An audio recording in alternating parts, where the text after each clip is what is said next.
આપણે તો આપણું કર્તવ્ય કર્મને નિભાવવાનું છે.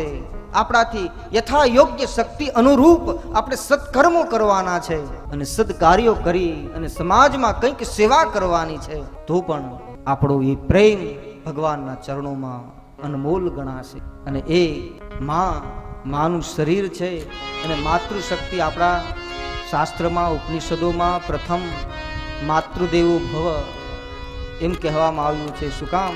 કારણ કે આ જવાબદારી માતાઓની છે.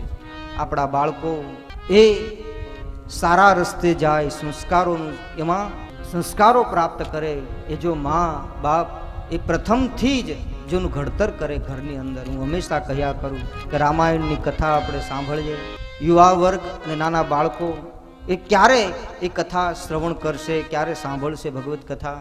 લગભગ આજે ઘરમાં બધા જ ભણે છે. બધા જ બાળકો, દીકરીઓ, દીકરા બધા જ ભણે છે. કમસે કમ તમે કંઈ ન કરી શકો તો કાંઈ નહીં, તમે ભલે અભણ હોય પણ તમારા દીકરા દીકરીઓ ભણતી હોય ને, ખાલી અઠવાડિયામાં એક વખત એને ઘરમાં રામાયણ લાવી અને કહેજો કે બેટા તું વાંચ અને હું સાંભળું. 1 કલાક માટે ખાલી રામાયણ ભગવદ્ ગીતા તમે સાંભળો.